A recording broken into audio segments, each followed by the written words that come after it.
CBSE board examination से ठीक पहले कई सारी स्ट्रिक्ट वार्निंग स्कूलों को दे दी है और ये एडमिट कार्ड दिए जाने के प्रोसेस और क्लास 10th के एडमिट कार्ड और क्लास 12th के बोर्ड एग्जामिनेशन से पहले के कई सारे चेतावनियां या कह लीजिए कि इतनी बड़ी और सरप्राइजिंग बातें हैं जो प्रत्येक स्टूडेंट को जाननी चाहिए।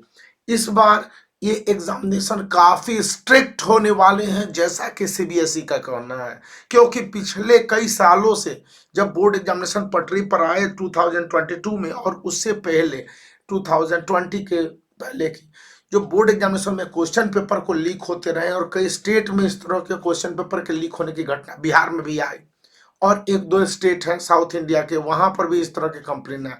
तो अपने क्वेश्चन पेपर को काफी इनक्रिप्टेड बनाने के लिए स्ट्रिक्ट वे में एग्जामिनेशन को कंडक्ट करने की बातें कहता है। दूसरी बात कहता है कि स्टूडेंट के डमी एडमिट कार्ड जारी कर दिए गए थे। अब प्रत्येक स्टूडेंट को एडमिट कार्ड मिल गए हैं। स्कूलों ने एडमिट कार्ड आपको दिया कि नहीं दिया, और स्कूलों ने स्टूडेंट के एडमिट कार्ड को इस ग्राउंड पर कि उसने फी नहीं पे किया या वो अटेंडेंस नहीं है या प्री बोर्ड में नहीं भाग लिया नहीं रोक सकती है। स्कूल को स्टूडेंट अपने एडमिट कार्ड देगी और स्कूल इस बात के लिए लायबल है।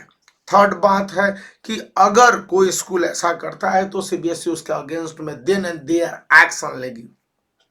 तीसरी पॉइंट जो स्पष्ट रूप से बताई गई है कि यहाँ पर कोविड सेफ्टी प्रोटोकॉल्स या गाइडलाइंस स्टूडेंट के लिए मैंडेटरी नहीं है। टाइम्स ऑफ इंडिया की भी रिपोर्ट है कि mask is not mandatory. Personal hygiene अपने लेवल पर एक डिजायरेबल है और इसको लेकर कंपल्सन स्कूल नहीं कर सकती है, एग्जामिनेशन सेंटर नहीं कर सकती है।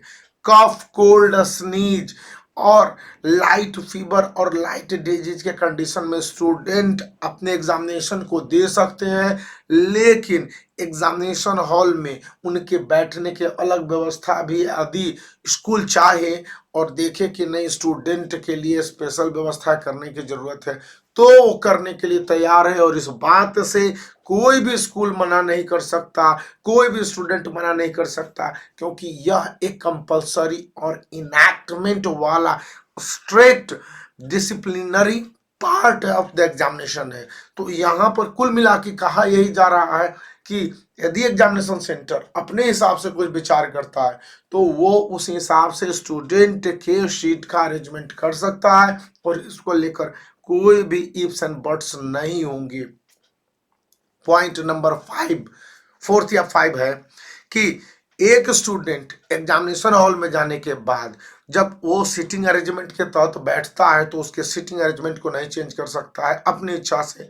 दूसरी बात, जब एग्जामिनेशन हो रहा हो तो इन द प्रोसेस वो कभी अपने दोस्तों से किसी भी कारण से बातचीत नहीं कर सकता है, क्योंकि उनकी वीडियोग्राफी हो रही होगी और अगर किसी तरह के ये एक्ट पाए जाते हैं तो ऐसे स्टूडेंट को सस्पेंड किया जा सकता है from the examination on the ground of cheating. मतलब कितनी बड़ी बात हो गई, आप समझ रहे हैं कि नहीं समझ रहे हैं? मैं समझ पा रहा हूं। अक्सर स्टूडेंट से गलती हो जाती है और अगर वे सस्पेंड कर दिए जाएंगे एग्जामिनेशन से तो इस कंडीशन में स्टूडेंट का एक लाइफ बर्बाद हो जाएगा। जैसा कि स्कूलों ने एग्जामिनेशन सेंटर पर स्ट्रिक्ट गाइडलाइंस दिए हैं कि बोर्ड एग्जामिनेशन होने वाले हैं तो स्टूडेंट के साथ इसी तरह से डील किए जाने चाहिए। और अब आप सोच लीजिए कि आपको क्या करने हैं और किस तरह से ये सारे सिचुएशन चलने वाले हैं। गाइडलाइंस तो बहुत सारे हैं, समय बहुत कम है और इसी बीच में कहा गया है, एडवाइस जो दिया गया है कि प्री बोर्ड एग्जामिनेशन के जो रिजल्ट है इसके आधार पर स्टूडेंट का परफॉर्मेंस असेसमेंट नहीं होगा, लेकिन स्टूडेंट को प्रीवियस ईयर के क्वेश्चन को बना लेना चाहिए, क्योंकि जो मेजर पेपर है जैसे लास्ट 10 ईयर्स के है, मैं सीबीएसई का ये देख रहा था लास्ट 10 ईयर, तो मुझे बहुत अच्छा लगा, आप भी देख सकते हैं।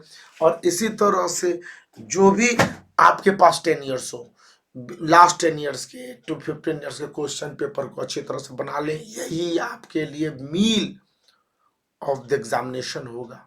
तो बून इट एंड अचीव इट। इस वीडियो को लाइक करने के साथ चैनल को सब्सक्राइब करके रखिए। Thank you.